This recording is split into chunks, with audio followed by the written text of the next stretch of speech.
On va commencer avec les gens qui sont là, puis peut-être d'autres vont se joindre en chemin. Mhm.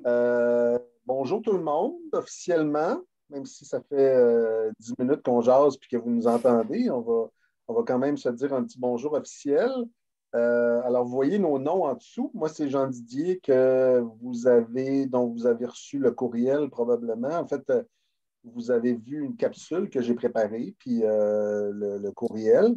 À ma gauche, ça dépend comment c'est placé, mais en tout cas, à ma gauche, il y a Sarah, côté de Lille, qui est prof Bonjour, bonsoir. d'anthropologie. Oui, Et à ma droite, il y a Patrice Boissonneau, qui est prof de sociologie.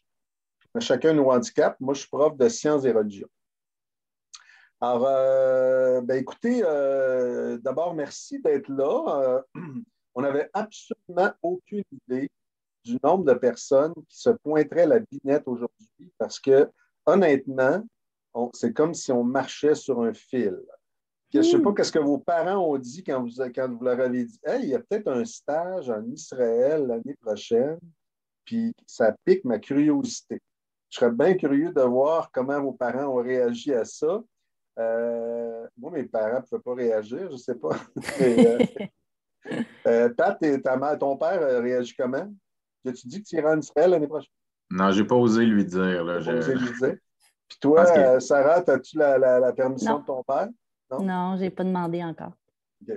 En tout cas, écoutez, je ne sais pas si dans la capsule que vous avez vue, d'abord, y en a-t-il quelqu'un qui est assez brave pour me dire comment vous avez réagi quand vous avez vu la capsule?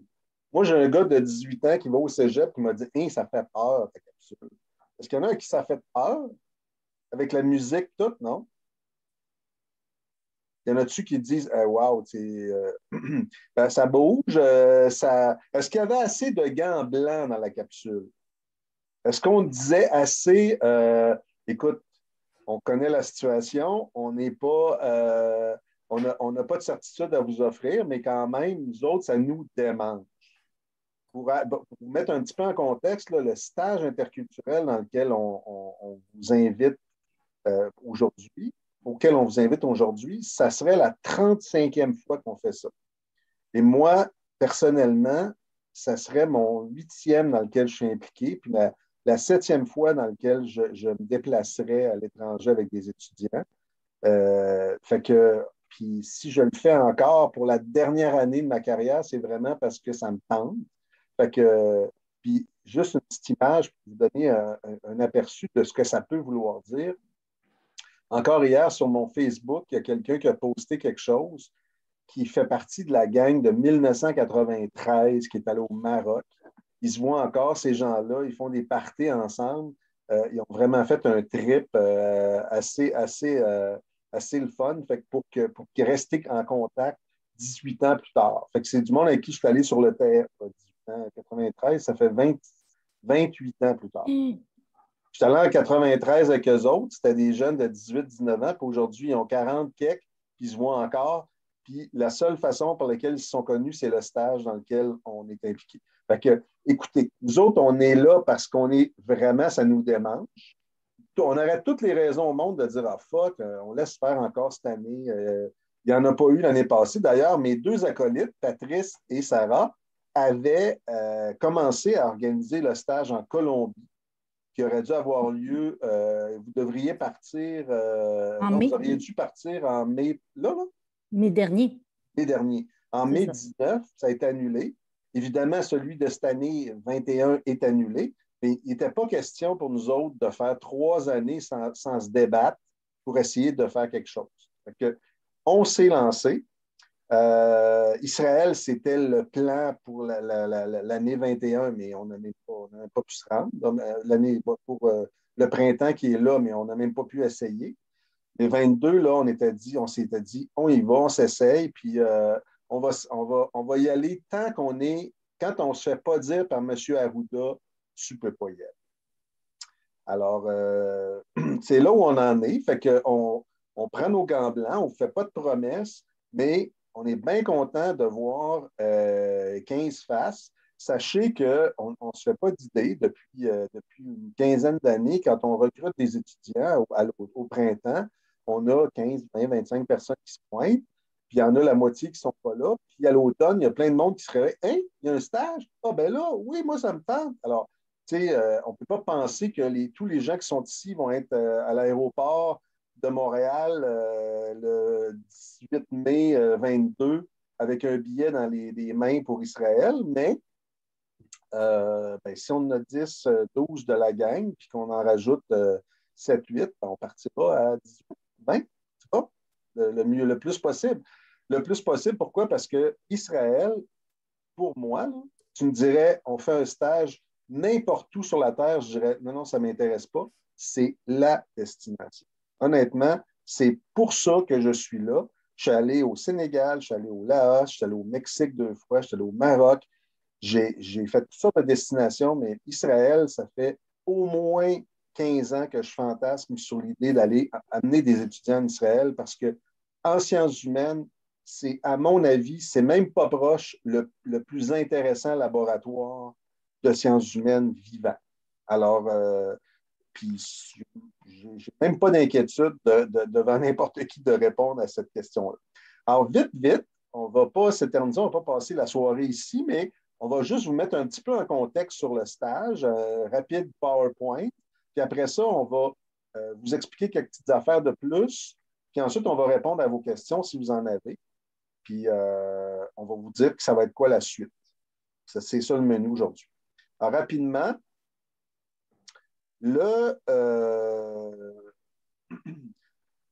le slogan de Garneau International et du stage, qu'on appelle maintenant le stage interculturel en sciences humaines, c'était pour une fois deviens l'étranger parce que quand on a commencé à faire ça, on se disait, ben, tu entends parler dans tes cours d'immigration, puis des gens qui arrivent ici. Ça, ben, cette fois-ci, quand tu t'en vas à l'étranger, c'est toi à l'étranger.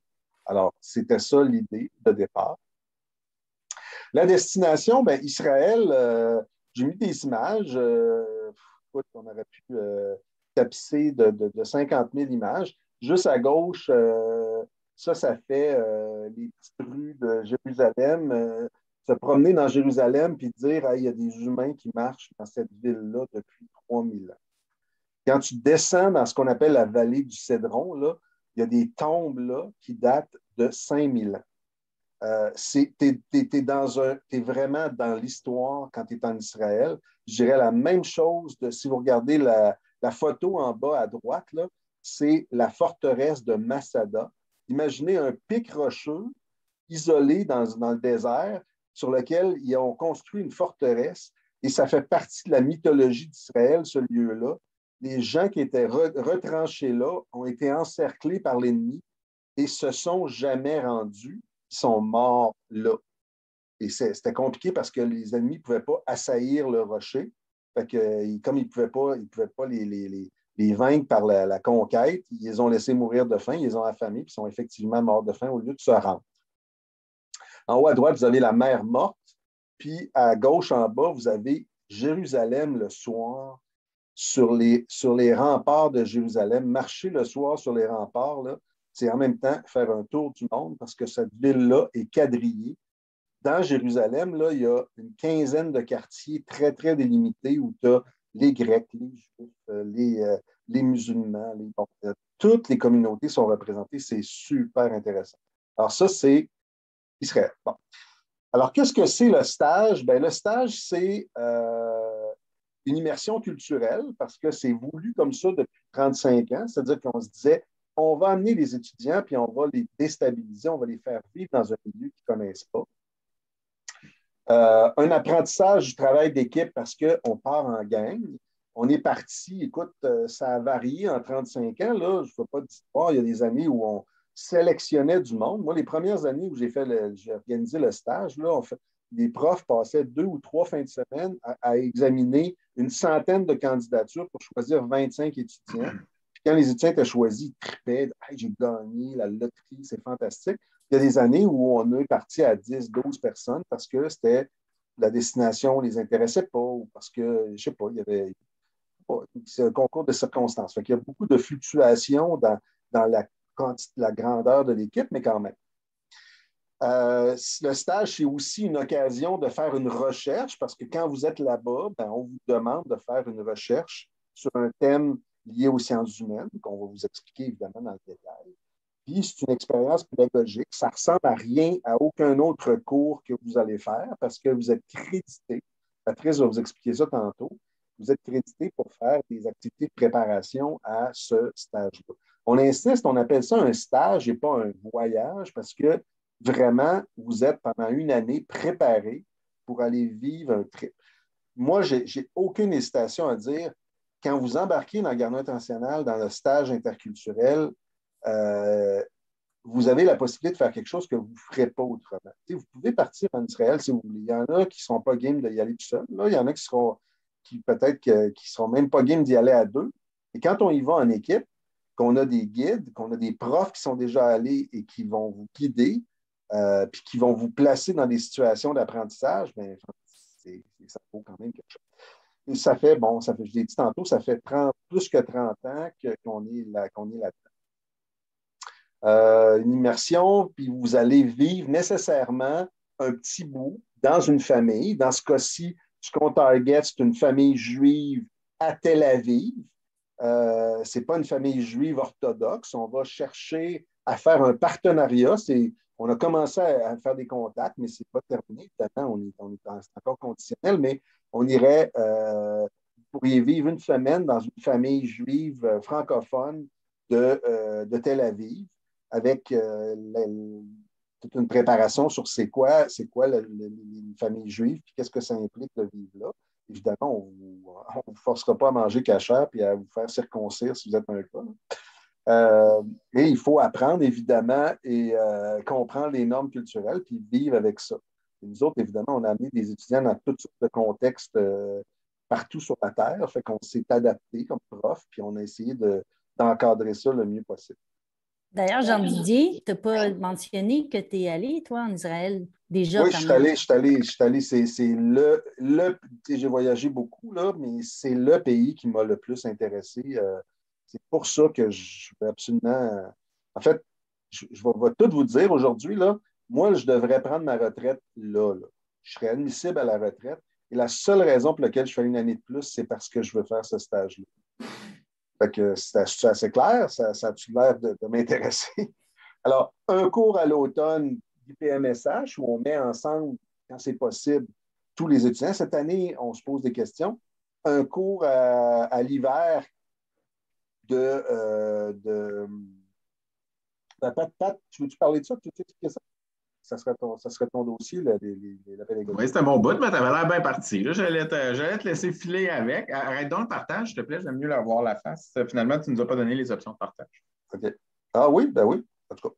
Oui. Ben oui, c'est ça. C'est intéressant quand même le commentaire de Jean Didier, hein, parce que ça nous ramène peut-être à la notion clé d'un programme ou d'un projet comme celui-là, qui est celle d'engagement. À pouce levé ici, qui est certain d'être au Cégep Garneau en sciences humaines l'année prochaine. Vous pouvez y aller pour du virtuel ou du pas virtuel, en effet. Puis à pouce levé, là, pour le fun, qui pense qu'on va pouvoir prendre l'avion en mai 2022? Qui est optimiste? Quand même, hein? Oui, moi aussi, je pense que. Mais vous comprenez qu'on est comme dans un contexte où est-ce que, de semaine en semaine, là, moi, j'ai 2 jeunes enfants ici, là, ils se font dire non, on retournera pas, tu ne retournes pas à l'école encore la semaine prochaine. Puis là, c'est comme une shot, c'est les 3, 4, 5 à retourner le lendemain matin. C'est tout le monde à la maison 3 semaines. On sait pas. Et on est comme dans un contexte où c'est bien dur de s'engager dans quelque chose parce qu'on a l'impression qu'on ne sait jamais qu'est-ce qui nous prend au bout du nez au prochain tournage. Là, nécessairement, s'engager dans une démarche comme celle-là, ça veut dire un certain nombre de choses. Nous, ce qu'on peut vous dire tout de suite, c'est que si vous décidez, si par exemple, vous dites, moi, ça m'intéresse de faire le stage, vous ne perdrez pas une scène là-dedans. Okay? C'est-à-dire qu'il n'y aura pas un moment où on va vous dire mets 300 $ de ton argent, mais comme commence à faire des paiements, puis à un moment donné, hey, en passant, on ne peut pas partir, fait que tu viens de perdre ce que tu avais mis comme contribution. Ça n'arrivera pas. C'est arrivé à nos étudiants, je vais être honnête, c'est arrivé à nos étudiants de Colombie, hein, mais c'est arrivé parce qu'on avait déjà acheté les billets d'avion. Donc, on avait déjà nos billets d'avion en main, tout était fait, nos familles étaient trouvées, nos contacts étaient faits en Colombie, puis là, ouf, Ouais, mais pandémie. c'était pas prévisible, là. Ben, c'est ça, exactement. Ça nous arrivera pas.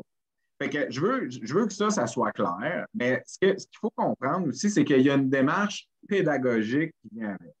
Là, ce soir, il y a 17 visages-là. À la fin de la présentation, Sarah va vous dire qu'est-ce qu'on attend de ceux qui disent nous autres, on est intéressés. Le stage, c'est 9 crédits qui sont liés au stage. Et donc, le cours d'IPMSH, est-ce qu'il y a des gens ici à pouce levé qui l'ont déjà fait leur cours d'IPMSH ou qui le font maintenant? Une personne, Stéphanie? Stéphanie, tu l'as déjà fait, c'est ça? Ou tu le fais présentement? Je suis en train de le faire en ce moment.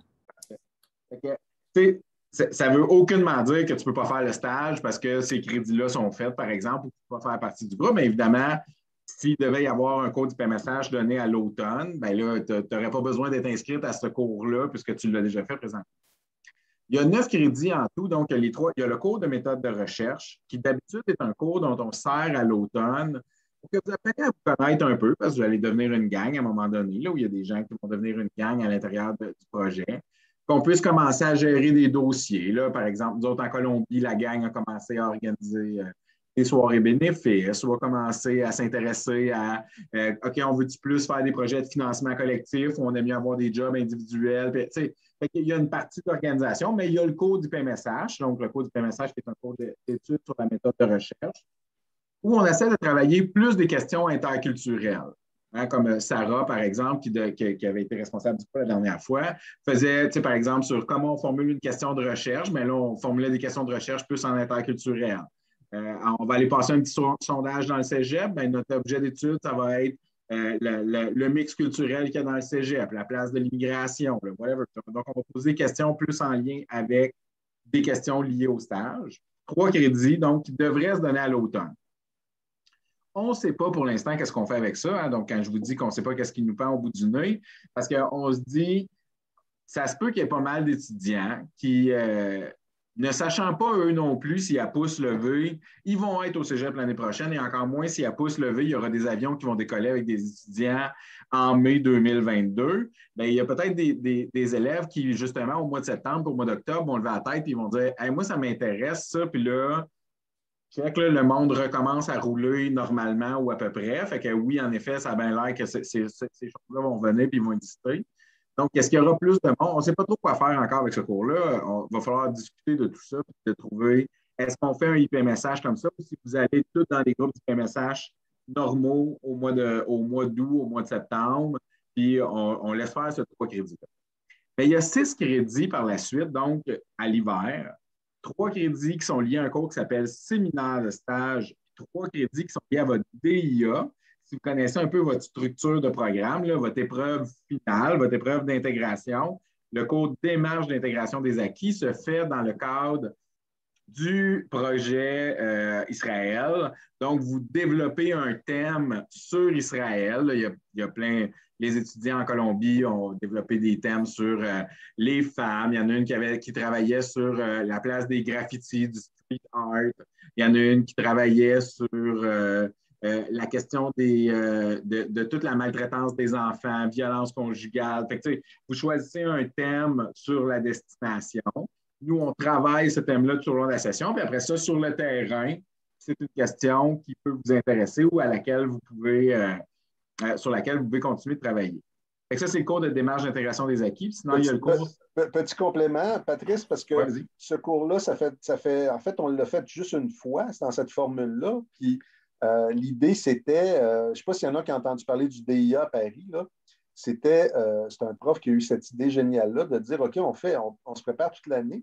Et à la fin, là, il y a une présentation orale. Puis imagine que toi, tu as travaillé sur la Révolution française, puis tu t'installes à la Bastille avec tes collègues, puis tu leur fais une présentation sur la Révolution française.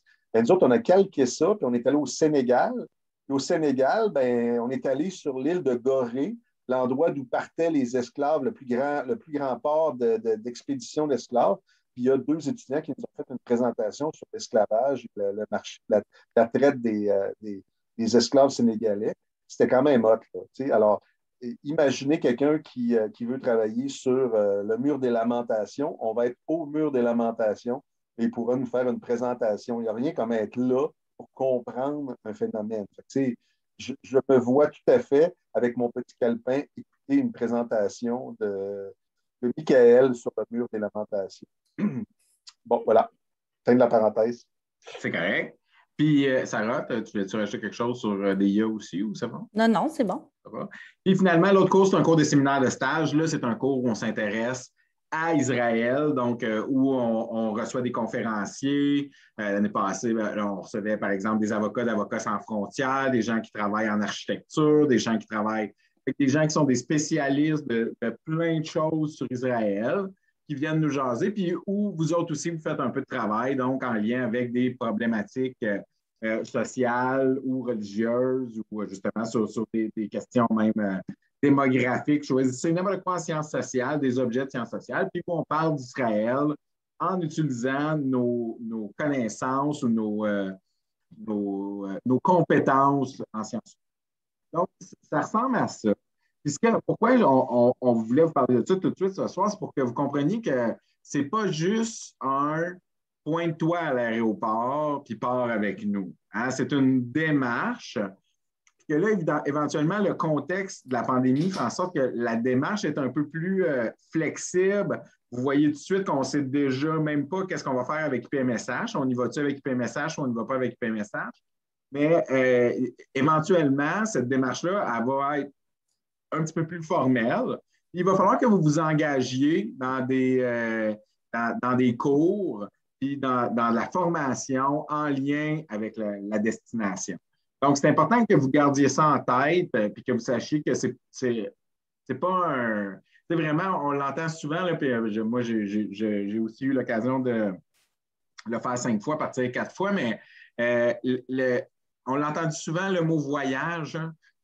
Oui, tu sais, c'est un voyage parce qu'un jour, tu prends un avion puis tu voyages à quelque part. Hein, tu changes de lieu. Mais c'est un stage dans la mesure où est-ce que c'est un projet de formation. Puis ça, il faut que ça soit clair en partant que vous allez devoir travailler sur des dossiers, travailler sur des problématiques qui vont être relatives aux sciences humaines et à Israël. Et j'ajouterais quelque chose d'important par rapport à Israël, c'est que ça fait 35 ans, puis depuis le tout début, on va dans des pays, on va chercher l'adjectif, là, pauvres, en développement, des pays du Sud, des pays où on arrive souvent comme des gens riches. Là, honnêtement, c'est pas ça, Israël. Alors, ça tranche un peu avec les autres projets. Israël, là, c'est un pays dans lequel il y a deux pays. Alors, quand tu es en Israël, tu as le choix d'aller dans un pays pauvre, c'est-à-dire dans les territoires où il y a une population palestinienne qui est vraiment dans les indicateurs socio-économiques, ça ne va pas super bien en Palestine. Mais nous, on ne va pas là. Alors, s'il y en a qui, leurs parents s'inquiètent, là, on n'ira pas en Palestine parce que ça vient avec peut-être un certain risque. Alors, on a déjà dit à l'administration, on n'ira pas en Palestine. Mais Israël, comme pays, là, ben, il y a bien des endroits où vous allez dire que si le Canada est en retard, là, c'est bien plus développé. C'est en même temps un pays sur le plan historique où il y a des humains depuis des millénaires qui vivent là, mais qui s'est hyper développé depuis 1948, depuis la présence juive, l'installation de communautés juives de façon permanente et le pouvoir politique juif. Alors, c'est pas un pays pauvre qu'on va visiter, mais c'est un pays déroutant parce que c'est une création. Imaginez là, qu'on joue au Monopoly, là, puis qu'à un moment donné, il y a quelqu'un qui se fâche dans le jeu, puis qui reste tout le plateau en l'air, puis on recommence. Là, ben, c'est ça qui s'est passé en 1948. On repart à zéro, puis on fait un nouveau pays. Puis depuis 1948, c'est un pays neuf. On recommence. Ça peut être critiqué, on pourra en parler, on va avoir une année pour se préparer là-dessus, mais c'est un pays complètement différent. Alors, on va se préparer, mais c'est un stage qui est assez différent de ce qu'on a déjà fait, donc la destination. Puis autre chose, ben, Pat et Sarah voulaient partir en Colombie. En Colombie, on parle espagnol. Là, ici, on ne parle pas de l'apprentissage d'une langue. Ça serait le fun d'apprendre l'hébreu. C'est drôle parce que, non, sérieusement, l'hébreu, Ben oui. là, quand tu vas en Israël, là, partout, c'était vraiment intéressant ça aussi. Quand ils ont fait un pays neuf, ils ont aussi instauré une langue neuve. Parce qu'Israël, c'est un pays qui, depuis 1948, s'est peuplé de gens de partout sur la terre qui avaient en commun d'être juifs. Et ces gens-là, ils parlaient des langues, de le russe, l'espagnol, le français, l'anglais, l'allemand. Puis pour qu'ils se comprennent, puis pour créer un ciment social, ils ont réinstauré l'hébreu, qui était une langue, la langue liturgique. Ils l'ont mis au goût du jour. Ils ont créé l'hébreu moderne. Puis quand tu arrives en Israël, il y a des pancartes, apprenez l'hébreu en 10 jours. Parce que les gens débarquent, puis il faut qu'ils apprennent à se débrouiller, puis c'est la langue maternelle de personne. Alors, à la limite, là, dans un trip, on pourrait dire, ben nous autres, si on est capable d'apprendre une partie d'hébreu, alors, c'est pas ça le plan, mais parce que là-bas, là où on va aller, on va trouver des communautés françaises, francophones, pour ne pas avoir le souci de la langue. On va sûrement être en contact avec des anglophones, parce que, mais là, nous autres, on va s'occuper de ça si vous n'êtes pas bilingue. Puis, ben, l'hébreu, ça va être un petit bonus. Si on a un petit vocabulaire d'hébreu, ben, tant mieux, mais c'est pas, on veut pas. Alors que quand on allait en Espagne, je sais pas moi, en Colombie, ben, on était un peu forcé d'apprendre la langue parce qu'on veut que les gens fassent une immersion culturelle. Tu ne peux pas arriver dans une famille colombienne et dire, ben, coucou, adaptez-vous à moi, je parle français. Tu sais. Non. Alors, c'est une particularité de la destination. Est-ce qu'il y avait quelque chose d'autre? Ben là, je trouve que ce serait le fun que vous posiez des questions. Il n'y a personne qui a de questions. Puis moi, je serais aussi curieuse de savoir qu'est-ce qui vous a attiré ici ce soir? Où est-ce que vous en avez entendu? En aviez-vous déjà entendu parler du stage interculturel en sciences humaines? Qu'est-ce que vous en savez? Qu'est-ce que vous... Elle pose des questions, notre Sarah. Non, mais c'est vrai, parce que je Moi, sais j'avais une que... Oui. question. Oui, Katiane? Dans le fond, moi, je comptais faire une session d'été à l'été 2022. Oui. Est-ce que ça fonctionne pareil ou faudrait que je la reporte à la session d'automne? C'est une bonne question. Je pense que la session d'été, ça commence. En tout cas, normalement, il y en a 2 sessions d'été. Je ne sais pas que. Qu'est-ce que tu voulais faire, Katia-Anne, comme session d'été? Sais-tu? C'est-tu juste. C'est plein, là? Tu as besoin de 4-5 cours? Ou, Ouais, 4 cours, je pense. On peut vérifier les dates, là, mais dans mon souvenir, c'est conflictuel là, parce que tu vois, on part généralement à la fin de la séance d'examen du mois de mai. C'est-à-dire qu'on embarque dans l'avion autour du 20 mai, compte 3 semaines. Fait que tu reviens, les gens qui reviennent le plus tôt possible là, reviennent autour du 10 juin. Hein. Dans ma tête, la session d'été, elle commence exactement là. Mais il faudrait vérifier les dates des sessions d'été. Je ne sais pas si le calendrier pour les sessions d'été 2022 est déjà sorti.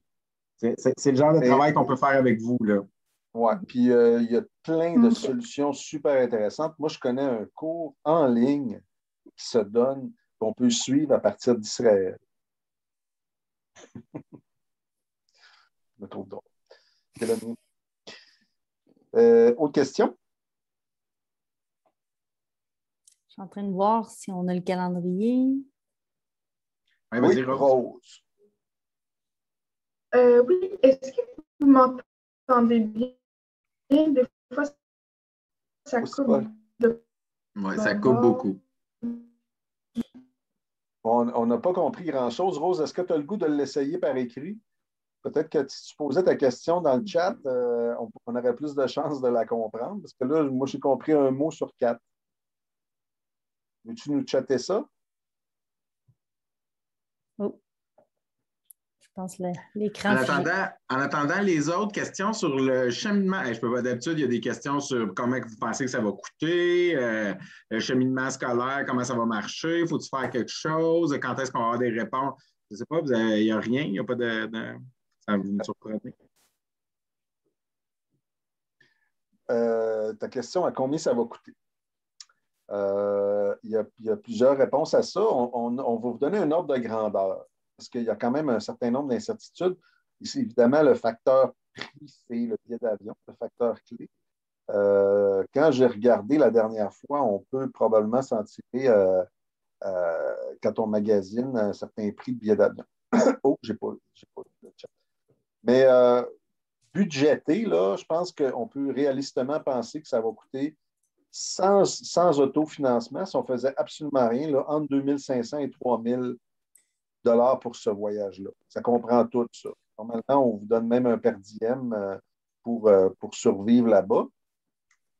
Puis, fait que ça, c'est un ordre de grandeur, mais évidemment, de ça, on peut soustraire, si on fait du financement, on baisse les coûts. La question, c'était-tu combien d'étudiants partent normalement? Oui, c'est correct. On a répondu dans le chat, mais oui, c'est ça. Puis pour les prix, on aimerait aussi également. Moi, je trouve ça important que vous sachiez tout ça ou que ça soit tout dans votre tête. En tout cas, vous comprenez qu'on n'a aucune idée de quoi ça va avoir l'air, les compagnies d'aviation post-pandémie non plus. C'est-à-dire, comment ça va coûter aller dans un tout inclus à l'hiver 2022. Là, mettons qu'on est revenu dans un monde normal. Là, ça va coûter 400$ parce que les compagnies d'aviation vont essayer de se refaire. Au contraire, ça va te coûter 900$ un billet d'avion parce que les compagnies d'aviation vont essayer de se faire. Comment ça va fonctionner, c'est pas. Peut-être aussi l'autre élément, c'est que parfois on a accès à des bourses qui sont offertes là, par logique. Puis est-ce que ces bourses-là vont être remises de l'avant là, pour nous, au moment où on en aura de besoin, on ne peut pas savoir non plus. Fait que tout ça va influencer le montant que vous aurez à débourser. Puis, à propos de l'autofinancement, je dirais juste aussi que moi, je suis parti avec un groupe au Paraguay où les étudiants ont reçu chacun 400$, c'est-à-dire ça leur a coûté moins 400$ faire le stage, hein, dans le sens qu'ils ont fait le stage, sont venus, je leur ai fait des chèques de 400$ tout le monde. Hein. Donc, mais c'est sûr que eux autres, ils en avaient fait de l'autofinancement. C'est moins à la mode aujourd'hui que ce l'était en 2005 à l'époque. La gang qui est partie en 93, je vais vous donner une idée, là, mais c'est de la préhistoire. Là. La gang qui est partie en 93, ils ramassaient des canettes dans le cégep tous les jours, puis ils délaient avec du jus de canette. Puis ces gens-là, ça ne leur coûtait rien faire le stage, mais ils travaillaient fort. Là. Alors, mais ils ne travaillaient pas à l'extérieur. Non, c'est ça. Dans ce temps-là, tout le monde n'avait pas une job. Alors, c'est ça. C'est une question d'époque. Mais quand même, il y a des traditions. On fait. Normalement, on fait un souper bénéfice. Oui, on a un nouveau message. Qu'est-ce que c'est? Est-ce qu'il y a des entrevues de sélection? Je vais aborder quelque chose dans ce sens-là. Oui, c'est ça. Hein? OK. Bon, alors, en fait, ce qu'on proposait de faire après notre rencontre, peut-être pas ce soir, mais dans les jours à venir, on va prendre la liste des présences de ce soir. Puis on va aussi prendre le nom des personnes qui se sont manifestées à nous par MIO. On va vous réécrire donc un MIO, puis dans ce MIO-là, on va vous poser la question suivante, c'est-à-dire quelles sont vos motivations à faire partie du groupe pour le stage en Israël. Quelques mots, 200 environ, un petit paragraphe. L'idée est juste, vous pouvez même faire à la limite une liste de motivations tant que vous les avez bien réfléchies puis qu'elles sont liées à vos motivations à vous, ça se sent. Donc, c'est ça. Fait que l'idée, c'est qu'on veut voir un peu votre profil, pour quelles raisons, dans le fond, ça vous intéresse? C'est-tu le stage en général? C'est-tu la destination? Puis qu'est-ce que vous avez l'intention ou pourquoi, en tout cas, vous avez envie de faire partie du groupe? Puis qu'est-ce que vous imaginez que vous allez acquérir ou développer dans le cadre de ce stage-là? Fait qu'allez-y vraiment selon ce qui vous vient en tête. Puis, dans le MIO, il y aura aussi un lien qui va vous permettre de déposer votre texte dans une boîte partagée pour qu'on puisse donc ensuite vous lire. Puis, on fera un retour là, à toutes les personnes qui auront posé d'une certaine façon leur candidature, si on veut. Là, ça fait sérieux, mais l'idée, c'est ça, c'est juste de mieux vous connaître. C'est une première étape. Puis voilà. Puis à la fin, bien, à moins, je ne sais pas ce que vous avez à dire là-dessus, les collègues, mais à moins que vous ayez vraiment des drôles de raisons, là, mais sinon, quand même, je pense que si déjà vous avez pris le temps d'écrire votre mot de motivation puis tout ça, ben, je pense que c'est déjà gagnant pour intégrer les premières étapes du projet. L'autre chose, peut-être aussi, c'est vous avez sans doute des amis que ça pourrait intéresser. Fait qu'on vous invite aussi à partager le MIO qu'on vous enverra ou à en parler autour de vous, bien que ça sera autour de vous virtuellement, j'ai l'impression. Mais c'est ça, fait qu'hésitez pas. Il faut savoir qu'il y a déjà 2-3 personnes qui sont intéressées, qui ne pouvaient pas être là ce soir, que la session est enregistrée. Je vais leur envoyer le lien pour qu'il y ait toute l'information. puis qu'on va reprendre cet exercice-là à l'automne. Oui, parce que l'autre chose aussi, c'est que la direction du Cégep nous a donné le feu vert pour qu'on puisse commencer le recrutement, parce qu'habituellement, c'est dès maintenant qu'on recrute pour le stage. Mais là, comme on est dans une période d'incertitude, bien, normalement, la direction va pouvoir, à la lumière, je ne sais pas si vous avez eu cette information-là, mais les stages ou les séjours à l'étranger qui auraient eu lieu, peu importe dans quel programme de Garneau là, qui aurait eu lieu cet automne, ont été annulés. Puis c'est en août que la direction va prendre la décision si, selon différentes informations, est-ce que le contexte est bon pour qu'on envoie des gens à l'international. Donc, en août, début septembre, on devrait déjà savoir si le stage a des bonnes chances de se réaliser ou si on est encore dans l'incertitude ou si c'est juste annulé. Donc, c'est ça. Fait que d'ici août-septembre, ben, il y a peut-être des gens aussi qui, si jamais on apprend que le stage a lieu, ben, il y a peut-être des nouvelles personnes qui vont dire hey, wow, ça me motive de savoir que ça risque d'arriver, donc je veux vraiment joindre le groupe. Puis d'autres qui diront ben, finalement, j'y ai repensé, puis peu importe, là, vous avez le droit aussi de vous retirer là, de la démarche. Fait que ça ressemble à ça. Est-ce que j'oublie des choses? Non, mais de toute façon, depuis plusieurs années, le recrutement, ça se fait sur deux périodes. Là, ça se fait au printemps puis au début de l'automne parce qu'effectivement, des fois, les choses changent à votre âge en un été. Puis là, imagine dans la situation actuelle, il y a tellement d'incertitudes, mais c'est clair que si on a un go au mois d'août, il y a plein de monde qui ne sont pas là aujourd'hui qui vont dire hein, OK, un stage, c'est bon. Puis, tu sais, vous comprenez qu'on est à peu près les seuls cocos à se mettre au jeu. Là. Les autres stages, là, ils ne sont pas là aujourd'hui. Là. Il n'y a personne qui recrute. On est les seuls à recruter. D'habitude, il y a une compétition. Là. Il y a un stage en Belgique, il y a un DIA à Paris. Et tout ce monde-là est disparu de la patinoire. Là. Fait que l'année prochaine, ce qu'il faut comprendre, c'est que le seul stage qui va se faire à Garneau, c'est ce stage-là s'il y a lieu. Fait que, normalement, on envoie, je pense, une affaire comme 300 personnes à l'étranger à chaque année. Là, ça sera notre gang. Parce qu'on sera les seuls à y avoir pensé. C'est comme quelqu'un qui investit dans Amazon il y a 25 ans. Il est riche maintenant. Hein? Qui s'est acheté des bitcoins. Un crime, l'année prochaine, si ça marche au mois d'août, il va pouvoir dire moi, j'avais guessé, puis ça a marché. On ne sait pas, mais moi, je ne suis pas là. Si je n'avais pas confiance, je ne serais pas ici ce soir. J'ai vraiment confiance qu'on va retrouver de la normalité graduellement à partir du mois de juillet, puis au mois d'août, le cégep, ils vont avoir le goût de se lancer. On va être complètement honnête, tous les autres cégeps de la région, Limoilou, Sainte-Foy, Lévis-Lauzon, ont annulé tous les stages pour l'an prochain. Ils ont le droit d'avoir peur. Là. Moi, j'en rencontre tous les jours des gens qui ont over-peur. C'est correct. Mais moi, je prends le versant positif de la montagne et on va le gravir ensemble.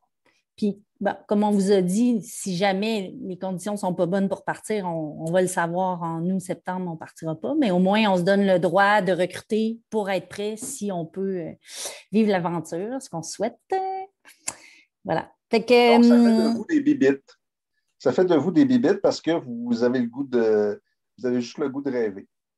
Puis juste pour vous dire, tantôt, tu racontais tes anecdotes là, avec les anciens stagiaires, mais moi aussi, j'ai eu l'occasion de partir avec une gang en Inde, entre autres. Puis, je veux dire, tu as des marraines, là, des bébés des autres là, dans le groupe. Là, fait que c'est assez. Puis surtout, là, vous avez été confinés à distance.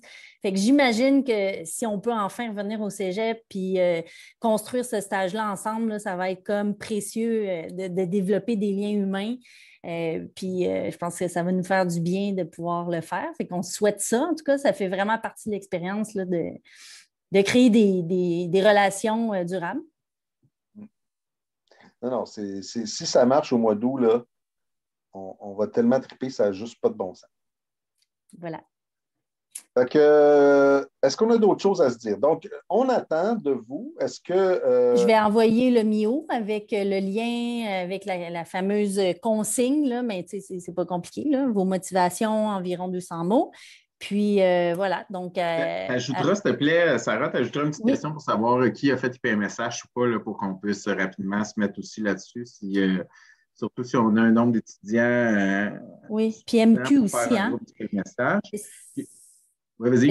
Est-ce que MQ sera, parce que ça, c'est une condition pour faire IPMSH habituellement, il faut que vous ayez réussi votre cours de méthode Oui, quantitative. mais il le faisait en. Oui, il y en a des situations, en tout cas, on pourra en reparler, là, mais Ouais, normalement, mais vous êtes probablement déjà inscrit en méthode quantitative. Si jamais ce n'était pas le cas ou que vous l'échouiez, ça se dit mal, mais en tout cas, il y a moyen d'y aller cas par cas avec. D'ailleurs, l'échouillé, là, c'est un plat traditionnel de Palestine. C'est vrai? Oui, ouais, c'est fait avec du poisson qui se ramasse sur les Sur le plages, des bord de- ramasses l'échouillé. Puis pour répondre clairement à la question de Rose Landry, pour terminer ça, non, il n'y a pas comme tel des entrevues de sélection. Il y a généralement, moi, je n'ai jamais connu même de processus de sélection Moi, parce oui. que toi, Pour tu as connu l'Inde, ça. Ouais. oui, on leur a demandé que faites-vous si c'est des toilettes turques, là, c'est-à-dire un trou au plancher, puis tout ça. Les gens, écoute, c'était fascinant de voir qu'ils voulaient revenir à la maison, mais finalement, ils l'ont vécu, puis ils ont survécu. Ce que je veux dire, Sarah, c'est est-ce que vous avez refusé des gens pour l'Inde? Ben non. Ben, c'est ça. Donc, oui, dans les années 90, ça existait, qu'il y était 60 à vouloir partir, puis il fallait descendre à 25. Mais ce n'est pas un phénomène, c'est plus quelque chose. Check bien ça à l'automne, si ça part, là. Ben là, On va peut-être se retrouver dans une situation avec. Moi, c'est ma prédiction. ben, en tout cas, les gens qui auront été là au printemps auront déjà un pied dans la porte. Là, donc, c'est ça. Si jamais, vous pouvez peut-être nous l'écrire dans le chat tout de suite, là, si vous dites déjà, c'est correct, je suis resté, j'ai vu la présentation, je ne participerai pas au projet. Juste pour pas que Sarah vous envoie un mio de façon inutile. Mais si c'est quelque chose qui vous intéresse, donc, Sarah, toi, tu as pas, mettons, des gens Simon Tremblay là, ou des Roxane Bertrand, il y en a peut-être plus qu'une au cégep. Là. Comment tu veux-tu avoir leur numéro de DA dans le chat ou tu vas juste. Ben, Jean-Simon, t'es unique, toi, là? Lui est unique, mais il y a peut-être quelqu'un d'autre qui a malheureusement hérité de son prénom et de son nom de famille. Moi, je regarde ça vite de même, là, puis à part Léa Kim Jackson, je vois personne qui peut être en doublé dans le cégep. Mais, on n'avait pas une Rose Landry l'année passée dans le. Non. On avait 3 roses. Ah oui, ça, c'est quelque Et chose. t'es as-tu cueilli ou non? Mais dans votre adresse, Mio, est-ce qu'il y a un petit numéro qui vous indique que vous êtes peut-être 10 à avoir le même nom? Je ne me souviens pas, oui, hein? Ben, non, mais vous trouverez bien. Regarde vite. Là. Il n'y a personne qui est doublé dans cette gang-là. C'est ça. Sinon, ben, si vous n'avez pas quelque chose d'ici la semaine prochaine, vous nous relancez si vous voulez l'information. Tiens. D'accord. On va se trouver. Bon? Yes. Écoutez, merci d'être passé. Puis, vous repasserez. On n'est pas sorteux, hein? À part moi, je pense que personne n'a un gilet fripé, alors pas besoin de repasser. Ah. Puis, je vous promets qu'on va travailler sur nos niaiseries avant l'année prochaine parce que là, on n'a pas sorti les meilleurs, mais ça peut. Et au plaisir d'avoir d'excellentes nouvelles pour la suite du monde. Puis vous allez avoir de nos nouvelles très, très bientôt. Vous pouvez rester. On reste, nous, jusqu'à la fin si jamais vous avez une petite question, un commentaire ou une félicitation pour une de nos blagues. Mais sinon, vous pouvez quitter la rencontre est terminée. On m'en demande pas tant. Fait que sinon, considérez-vous comme congédié. C'est bon? Tout le monde est freezé, ne sait pas s'ils peuvent s'en aller. Vous pouvez vous en aller. C'est ça, on n'a plus rien à se dire. Plus de questions, on ne sait plus quoi dire. Fait que,